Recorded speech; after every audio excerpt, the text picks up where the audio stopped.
ఎందుకన్నా ఎందుకు ఇక్కడ తీయడానికి లేదు. దీనికి కరెంట్ పోయింది కదా ఇప్పుడు ఇక్కడ. సూపరింటెండెంట్ సార్ చెప్పిండు అది. అరే ఎంజిఎం లో అన్నా, ఎంజిఎం లో కరెంట్ ఎట్లా పోతుంది? అదే బ్రదర్ సార్ చెప్పిండు తీయకని చెప్పిండు. ఓకేనా? ఏం సార్ చెప్పి ఏ సార్ చెప్పిండు? ప్రెస్ ప్రెస్ వాళ్ళకి అలవలేదు బ్రదర్. ఎందుకు అలవలేదు? సార్ చెప్పిండు. ఎవరు చెప్పి అలవలేదని? సూపరింటెండెంట్ సార్ చెప్పిండు. సూపరింటెండెంట్ సార్ ఎవరు పేరు చెప్పు? చంద్రశేఖర్ సార్. చంద్రశేఖర్ సార్ లోపల పోకని చెప్పిండు మిమ్మల్ని. అవును, మాకు వచ్చిన ఆర్డర్ సార్. ఓకే. ఎంజిఎం పేషెంట్ల పరిచయం మరి పేషెంట్ల పరిచయం అది అడుగుదాం బ్రదర్. అరే ఎమర్జెన్సీ ఉందా నా ఆక్సిజన్ సిలిండర్ ఎట్లా పెడతారు? ఒక నిమిషం ఇంజక్షన్ ఇచ్చే పరిస్థితి ఉందా? ఎట్లా ఇస్తారు ఇంజక్షన్? చేయండి సార్ చెప్పండి. అరే కాదన్నా ఎమర్జెన్సీ అన్నది. ఇప్పుడు ఎవరికైనా ఎమర్జెన్సీ ఎట్లా చెప్పు?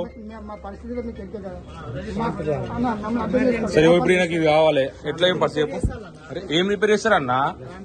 ఎమర్జెన్సీ ఎంజిఎం లో రిపేర్ చేసి ఏముంటా అన్నా?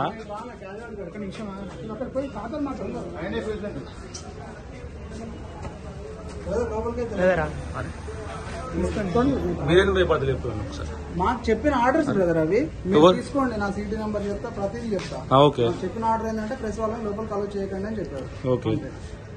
అందుకే మేము ఆపేస్తున్నాం సార్. మేము వీడియో తీసుకునే ఇబ్బంది అయితే ఇప్పుడు తీసుకోవద్దు అంటున్నాను నేను. మమ్మల్ని ఆపమని చెప్పారు వాళ్ళు, అందుకే ఆపుతున్నాం. లోపల కలవ చేయకండి అన్నారు. ఓకేనా? సరే మీ పేరు చెప్పండి బ్రదర్. ఇక్కడ ఎస్పీ అవుట్ పోస్ట్ వాళ్ళు ఆపారు అని చెప్పండి. ఓకేనా? మీ పేరు చెప్పన్నా? విక్రమ్ నా పేరు. ఓకే. ప్రతిదానికి అట్లా చెప్తే ఎట్లా బ్రదర్? నేను చెప్పేదన్నా కరెంట్ పోయి అర్ధ గంట ఎక్కువ. 45 నిమిషాలు అయింది కరెంట్. మీరు ఎమర్జెన్సీ వాడికి వచ్చిలా? పేషెంట్ అండి మీరు? పేషెంట్ 45 నిమిషాలు అయింది కరెంట్. 2 సార్లు కరెంట్ పోయింది.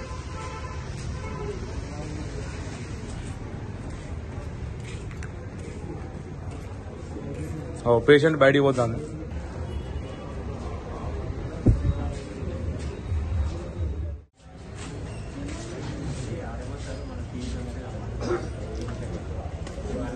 సరే.